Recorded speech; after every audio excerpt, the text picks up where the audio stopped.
En este video voy a continuar explicando una segunda parte de lo que es el análisis elemental del átomo de carbono y del átomo de hidrógeno, justamente para poder determinar de una sustancia a través de distintos pasos la fórmula molecular. Bien, recordemos que los datos que habíamos obtenido en el ejercicio que resolvimos en el video anterior habían sido la composición porcentual de cada uno de los átomos que formaban parte de la sustancia, que era la muestra que estábamos analizando, y llegamos a que teníamos 40% de carbono, 66,66% de hidrógeno y de oxígeno 53,34%.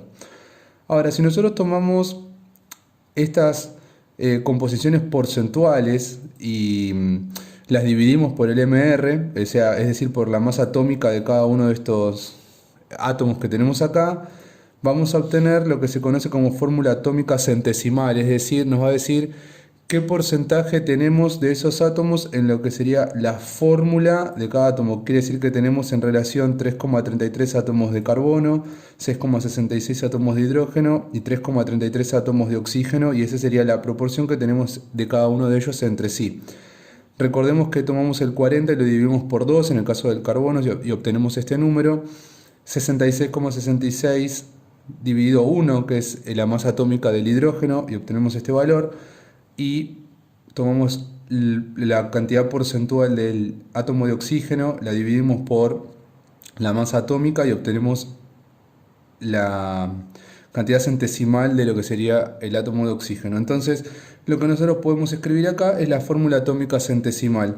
Si uno es buen observador, se va a poder dar cuenta de que estos números entre sí justamente son múltiplos.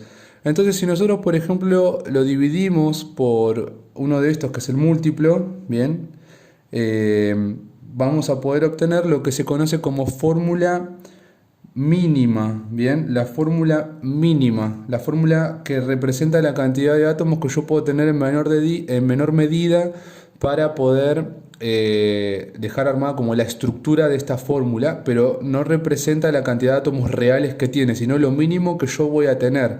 Si esto es 333, 66 y 333, entonces yo esto, si lo divido, perdón, acá estaba viendo que hay un error, esto no es 66, sino que es 666. Ahora volviendo acá. Entonces, si yo esto lo divido por este múltiplo, voy a obtener que el múltiplo es 333, divido todos estos números, voy a obtener la fórmula mínima de esa sustancia, de esa muestra con la que yo estaba trabajando. Ahora, por distintos métodos, que son métodos como el descenso crioscópico, el ascenso bulloscópico, el descenso en la presión de vapor, que son experimentos que se pueden desarrollar en función de las propiedades coligativas, yo puedo determinar lo que es la masa molecular. Entonces, al poder sacar la masa molecular, me va a decir qué masa tiene esa molécula, ¿bien? O podría decir también la masa molar, la masa que le va a corresponder a un mol de esa sustancia. Entonces, eso no se los vamos a pedir, o sea, yo no se los voy a pedir porque no forma parte de lo que sería este espacio, pero digamos, las propiedades coligativas serían algo que ustedes tienen que manejar y seguramente lo van a trabajar en algún otro espacio. Entonces, si uno conoce la masa molecular, puede sacar la fórmula molecular con la masa molecular y con la fórmula mínima, que fue lo que acabamos de obtener recién. Entonces, si yo tengo la fórmula mínima, que era lo que yo había sacado hace un ratito, y a esa fórmula mínima yo le calculo la masa que tiene, es decir, la masa que me van a aportar esos átomos, sería un átomo de carbono, dos de hidrógeno y uno de oxígeno, sería 12, acá sería 1 y 1 por cada hidrógeno y 16 por el oxígeno, eso me da 30, y resulta ser que a mí como dato me dan la masa molecular, que en este caso es 180, es un dato que nosotros lo determinamos de manera experimental, sea por la propiedad coligativa que sea. Con eso nosotros podemos sacar un factor que se llama n. Ese factor n es la masa molecular dividido la masa de la fórmula mínima. Entonces hacemos esa división, resulta que me da 6. Y este factor n multiplica a toda la fórmula mínima. Entonces al multiplicar a toda la fórmula mínima resulta ser que yo hago 6 por 1, 6 por 2 y 6 por 1. Y resulta ser que la fórmula molecular de esta sustancia era C6H12O6. Entonces fíjense que nosotros desarrollamos todo un procedimiento para poder determinar la fórmula molecular. Y eso es algo que se les va a pedir a ustedes en el análisis elemental. Si nosotros miramos acá, vamos a poder darnos cuenta de que hay todo un procedimiento para poder hacer la determinación de la masa, de la fórmula molecular. Y ese procedimiento es, primero, determinar la composición centesimal, que fue lo que estuvimos haciendo en el video anterior. Después la fórmula atómica centesimal, que eso lo expliqué hace un ratito. La fórmula mínima, que es lo que también se explicó hace unos momentos.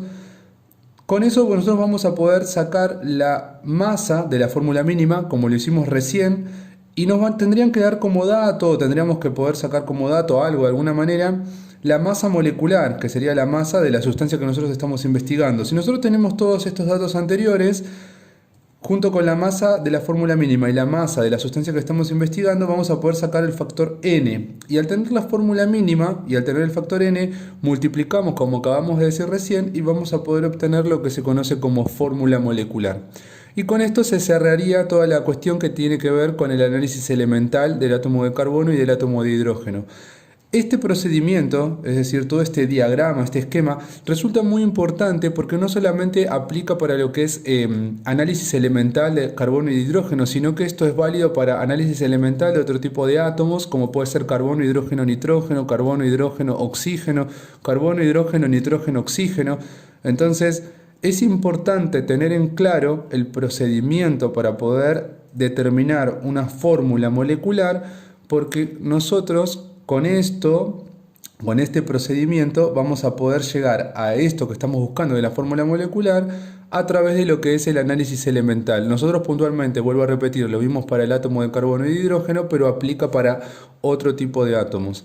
Así que bueno, voy a estar ahí a la expectativa, esperando sus consultas, sus preguntas. Espero que haya resultado claro y cualquier cosa nos mantenemos comunicados vía los canales que tenemos habilitados.